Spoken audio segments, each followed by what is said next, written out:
And I think that's the way he operated. So when we came in, he just, student leader. Because I don't know who ushered us into their big meeting, but we were the ones who were making all the big gains during June 12 protests. So he said, student leader. And I said to him, I said, Chief, all these people you are seeing. So the Kingibes, the Enahoros, all of them were in the room. So Enahoro now said, I agree with him. You know, what's this man who now, Zugina, Mbakwe, all of them were there. Jakonde, all of them were there. They were inside his living room is like a stadium. All of them. And I think they had already given them their money. All of them are close to them. So he looked at me and was giving us 800,000 naira. At the time? At that time. It's a lot of money. And I said, this was 92? 1993. 93, yeah. I said, Chief, we didn't come here for money. He was shocked. He said, nobody has ever rejected money from, just use it for buy fuel, transport. I said, I didn't know where we're coming from. You know, like, this money is too much. Even if we are flying a helicopter, I don't think it will cost that much. So we started to leave. And then he stood up and followed me and Nahoro. And we walked out of the place, and John Moma was waiting. That was that interview where I was behind him when I was 22 years old. Yes. So those are the people I know. But to go back to my point, you see them saying, we wanted a better country. But when you look at the antecedents around that time and later, you knew that they were all in bed just looking for power. So it turns out that Tinubu then were involved with the military somehow, with Babangida, What do you mean? They were, if you know what they did, they were friends. He had been a senator under the diarchy that Babangida set up. So they were all working together. It was just a disagreement over power sharing. But wouldn't that be contradictory though? Yeah. If you say the Tinubus of this world were in bed with the military, they were fighting. He himself and the rest, he was in fact backing the pro democracy agitators. You should know this, and we need education around it. The military at that time had factions. They owned that faction of the military that they were working with. They were more on the side of the Babangida people, and they were part of the discipleship of Yaradua Senior, the one who died in, I think, Abakaliki prison. So, but the faction that Abacha belonged to was the one who ran them out of town and suppressed. But if you look at it beyond then, when even Abiola was supposed to be released, they kind of switched gear and they became some of the best friends with Abubakar Abdul-Salami. When Abubakar Abdul-Salami took over power and was handed over power to them, do you know where they took him to get an award? Chicago State University.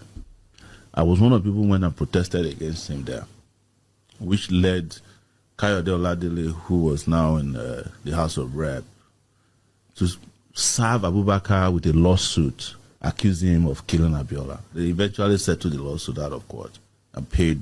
These are allegations that Tinubus of this world were in bed with the military. You don't have evidence. I do. They can't deny it. I think he said it himself when he met Babangida.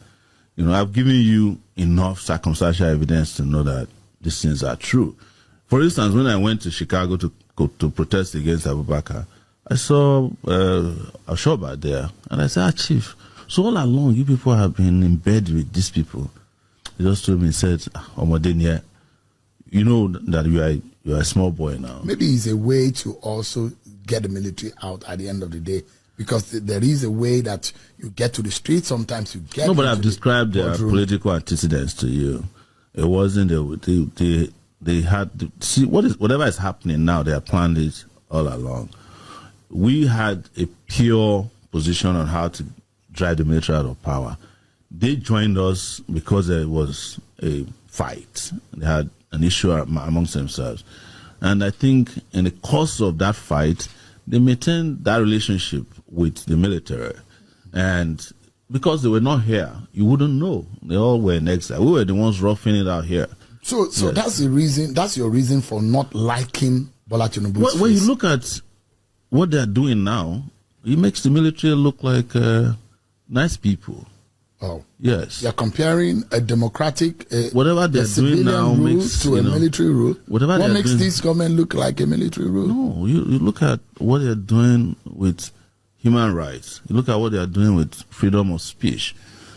This Tinubu government has implemented suppression of free speech more than the military. How? Do you know how many people are pulled out of police stations and prisons because of cybercrime? And that's Tinubu. Who appointed the IG? Whose government are we under? No, just tell me.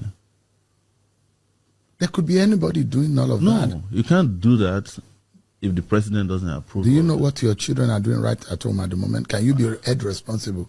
I may not be held responsible, but I know where my children are at all times, courtesy of technology. I'm saying there are a lot of things that could happen under a government that you cannot hold the head of the government directly accountable. Yes, the buck stop on the table, but when you blame I'm glad I said the box. Anti-free speech, anti-democratic practices, election rigging, all these issues are ones that you can link directly to him. That is the reason why you don't like his politics. I don't like their politics. There's no question about it. There was a rumor, I think it was a joke, that you were going to defect to the APC. You have a very good sense of humor. So, no, it's not. You can never work with the APC. Never. But you have friends there. Bayo Onanuga is your very good friend. I don't know which party Bayo Onanuga belongs to. He has never discussed partisan politics with me before. But I'm just saying that I know him. He used to be my editor. So before I started Star Reporters. Frankly and the bio of that time is so different. I think time is an enemy of consistency. Bio used to be like, fam, maybe he's just a pretender. So that's a conversation for another day, because there were things that I found out even in those days from regular reporters who said, be careful, be careful, be careful. So, yeah. Yeah.